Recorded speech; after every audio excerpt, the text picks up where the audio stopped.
Good morning. My name is Jennifer Lewis, and today I'm going to do a presentation on giving the gift of life and also being able to help and serve someone in time of need.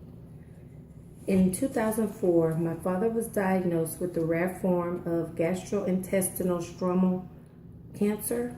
This cancer formed in his stomach over a period of time, and it caused him to lose a lot of blood.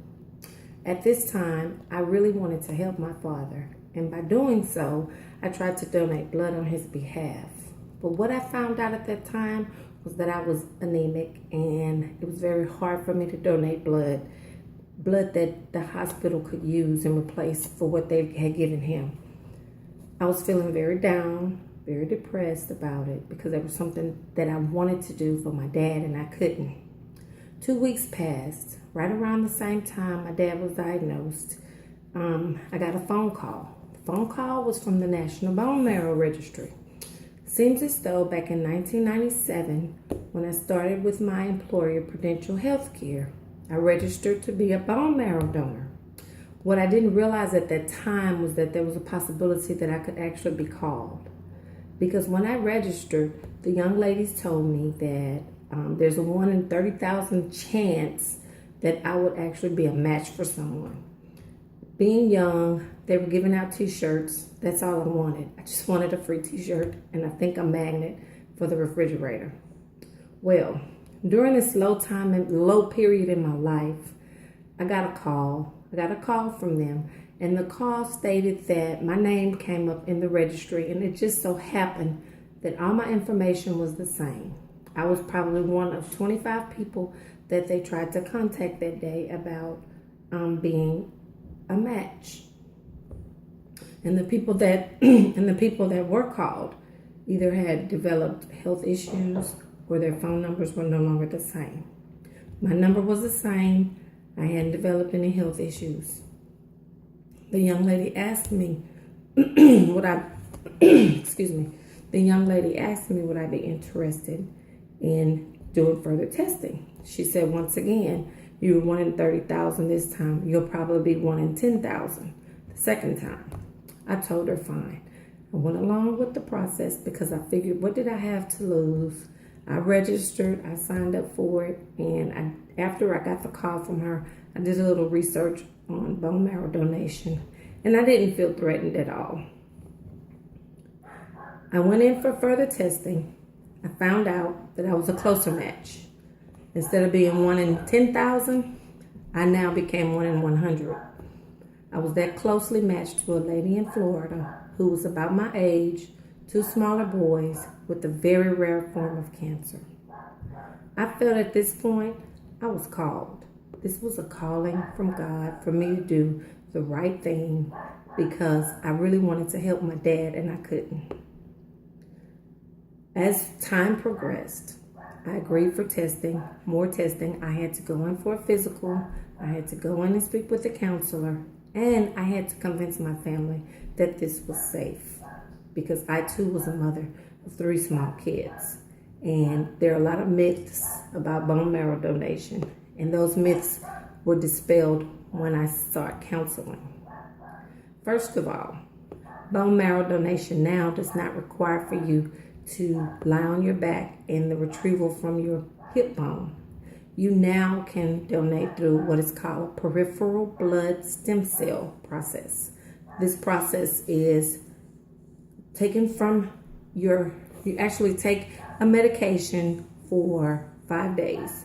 This medication goes straight to the major bones in your body and pulls out the marrow and circulates it through your blood. So at the time of bone marrow retrieval, the marrow is already circulating and it's easy. It's an 8-hour process and it only takes 4 hours for retrieval and 4 hours to put the blood back in your body.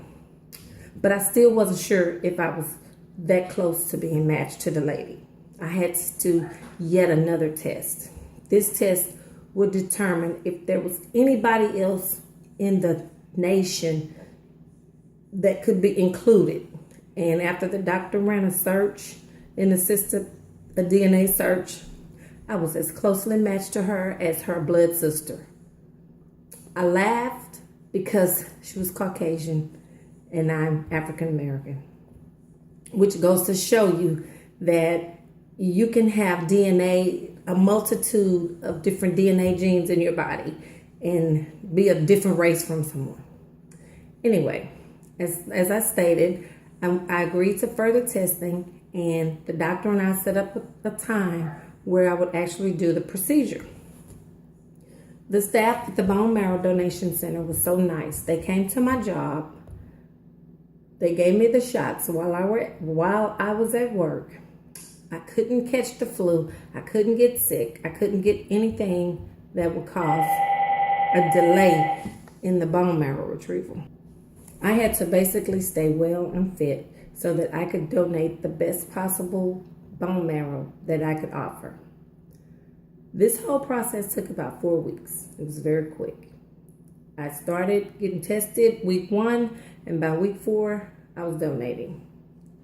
My job was so kind. They gave me 2 days off, volunteer hours, so that I may fulfill my duty and do the best thing that I could do for myself and the patient. The CEO of my company at the time, which was Edna, gave me a letter, 2 paid days off, and a recognition. Because the CEO of my company was a donor as well, he understood exactly what sacrifice I was making in order to help someone else. His son needed a kidney, and he donated his kidney to his son so that his son could live a full, healthy life.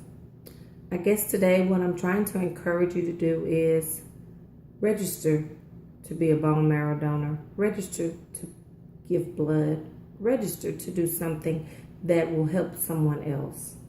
I may not have been able to help my father through his period of unhealthiness or illness, but I was able to help someone else. Over the years, I found out that the lady that I donated the bone marrow to has gotten better. She still has cancer. The cancer has gone in and out of remission over the past couple of years, but she's still living and able to see her children grow. I haven't had the opportunity to meet her, but I do look forward to meeting her one day. As I end my speech today, I would like to thank you all for listening, and I hope that this speech offered some type of information about being a bone marrow donor and just being something good to someone else. Because you just never know. One day, someone may call you to help save someone else's life. Thank you.